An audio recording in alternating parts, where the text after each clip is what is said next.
Today, silent movies appear to have an old-timey innocence about them. Villains twirled mustaches, and damsels were always in distress but always rescued by a handsome hero at the last moment. Even the tramps seemed whimsical. However, behind the camera, the burgeoning film industry was decadent and dissolute. Movie stars made fantastic amounts of money and spent it wildly, mostly, it seems, on drink and drugs.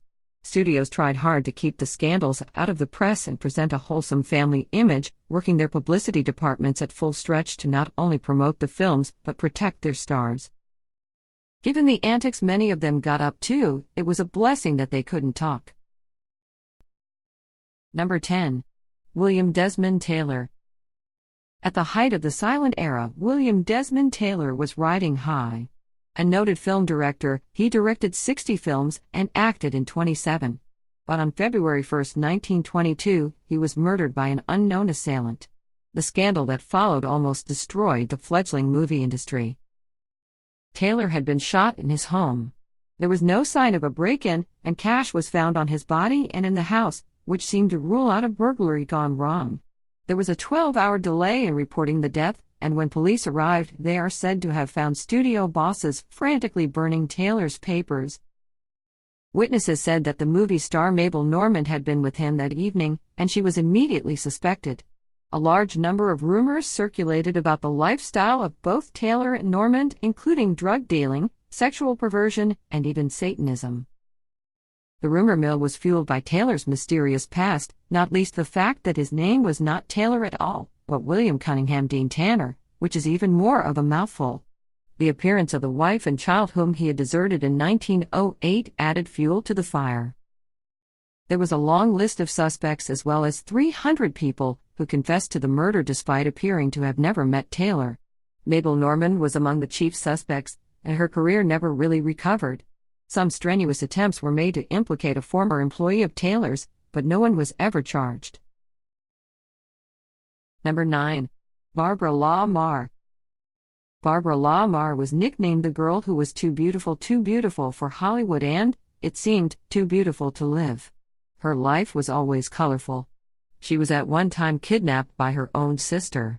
A star of 27 silent films, such as The Three Musketeers and The Prisoner of Zenda, Louisiana, Lamarr even co-wrote some of her movies. Her public success was not mirrored in her private life, however. She was married at least 4 times and had a son whose existence she kept secret. She claimed to sleep for only 2 hours a night. Whether her rumored drug addiction or her bizarre dietary regimens contributed to her insomnia is unclear. Lamarr, despite her beauty, began to fall out of favor with the studios but continued to work regardless, desperate to regain her popularity. Even a terminal lung condition could not prevent her from working. Finally, one day, she collapsed on set. She died a few months later at the age of 29.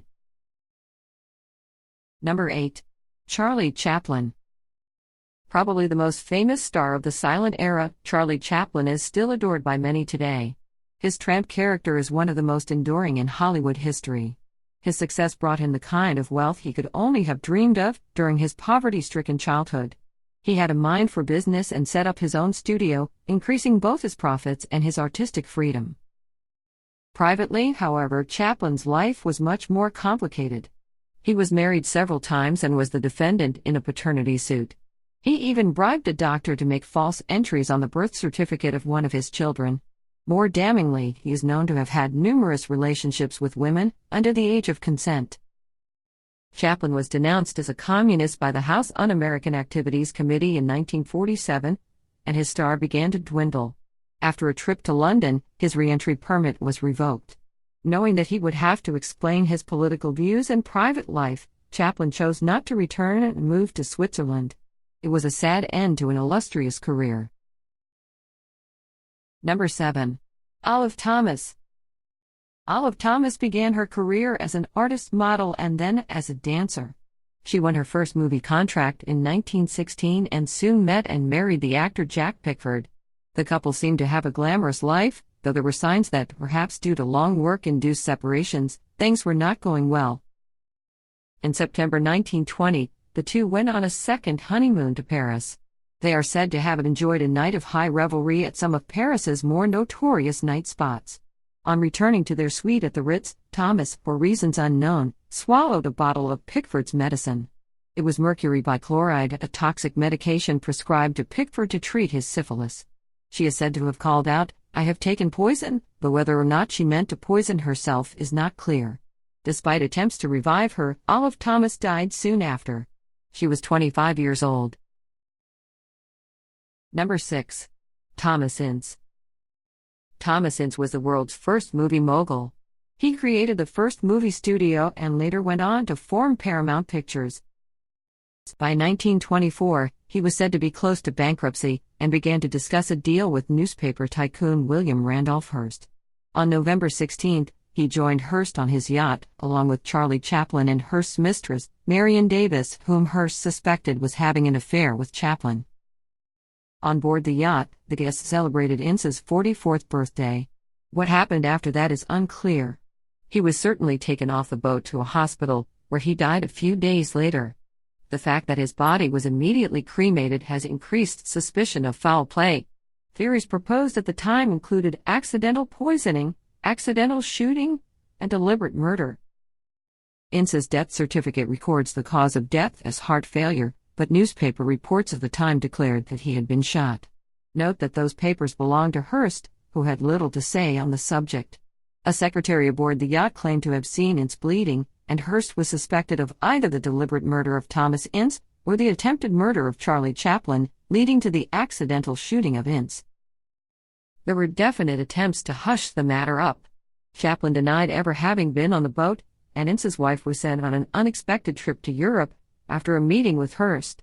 Hearst offered her a trust fund, and other guests on the boat were given similar inducements to keep their mouths shut.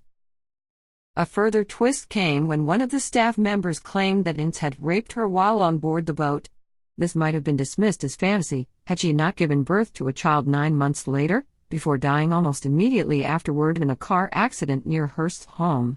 She was found by Hearst's bodyguards, along with an improbable suicide note. The child was sent to an orphanage under the patronage of Hearst's mistress. Number 5. Joule Carmen. Joule Carmen was an actress with Keystone Studios. Though talented, she appears to have been quite troubled.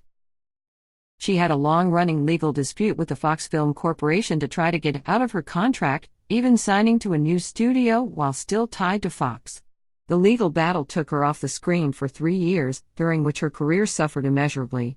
She married director Roland West in 1918, but their marriage was stormy, and they separated sometime during the 1920s. West began a relationship with actress Thelma Todd, who lived in an adjoining apartment. In December 1935, Todd was found dead in her garage after inhaling carbon monoxide fumes. Though Carmen and West had been separated for a long time, Carmen was interviewed about her husband's relationship with Todd. At a grand jury hearing, Carmen even testified that she had seen Thelma Todd the night of her death, traveling in a car with a dark-appearing man. It seemed clear that she was trying to implicate her husband in the death, but the grand jury chose to look on it as a case of mistaken identity. After the scandal, her career never recovered, and Carmen died in obscurity in 1984, remarked by no one. Number 4. Rudolph Valentino. Rudolph Valentino, the Latin lover, began his working life as a tango pirate, dancing with wealthy women. This ended abruptly after a scandal involving a court case, a vice charge, imprisonment, and a murder. He changed his name and moved to California, where he began to pick up film parts. By 1921, Valentino had a starring role in The Sheik, a film which portrayed him as an irresistible lover. It was an image that was to follow him forever. Further scandals followed, mostly involving women. In 1922, he married his second wife, without having divorced his first, and was charged with bigamy. He said to be engaged again at the time of his death. Despite this, Valentino was sensitive about insinuations about his sexuality from men, who he felt were jealous of his prowess with women. A headline in the Chicago Tribune describing him as a pink powder puff particularly riled him. Valentino challenged the author of the piece to a boxing match, calling him a contemptible coward. Though the anonymous author of the piece declined to reveal himself and accept the challenge, Valentino did have a bout with a sports writer who reported that Valentino packed a punch, which did little to soothe the actor. A few weeks later, he collapsed in his hotel due to a ruptured appendix. He'd also developed pleuritis in his lung. The insult must have still been playing on his mind, as he asked a doctor, "Am I still a pink powder puff?" On August 23, 1926, Valentino died a few hours after slipping into a coma. He was 31. Over 100,000 people lined the streets for his funeral, and several fans reportedly killed themselves in their grief. Number 3. Alma Rubens. Today, Alma Rubens is little remembered as an actress, though she appeared in almost 60 films, including, fittingly, The Regenerates, which is about a woman tormented by drug addiction. By the mid-1920s, Rubens had a heavy morphine and cocaine addiction, and she was replaced on the movie The Torrent by newcomer Greta Garbo. Rubens was earning large fees for her films, most of which she squandered on drugs. She had several brushes with police and a spell in a mental hospital to try to get clean. Rubens also had 3 brief marriages in quick succession. In 1931, she wrote an account of her life, entitled Why I Remain a Dope Fiend, which was serialized in newspapers throughout the United States. She died shortly after its publication at 33 years old. Number 2. Gloria Swanson. Gloria Swanson transcended both silent films and the talkies. Her life is as fascinating as any of her films. She had a uniquely powerful position in Hollywood. She started her own production company, and she was one of the few movie stars of her time to sign a 7-figure contract. And yet Swanson was still a victim of the studio system. In 1925, Swanson made the film Madame Sans Jean, one of the first movies using American filmmakers abroad. While working on it, she fell in love with a French marquis, though she was still married to her second husband. She became pregnant with the marquis's baby. Knowing that her contract contained a morality clause, and that she could be banned from working if they discovered the pregnancy, Swanson chose to have an abortion, which almost killed her. She kept the pregnancy a secret from everyone for the sake of her career. With her private life a mess, Swanson tried to concentrate on her production company. However, her inexperience in choosing her business partners brought her to the brink of bankruptcy, and her career began to wane. It is perhaps fitting, then, that her most famous role is that of Norma Desmond in Sunset Boulevard, a poignant portrayal of a fading silent film star. Number 1. Roscoe Arbuckle.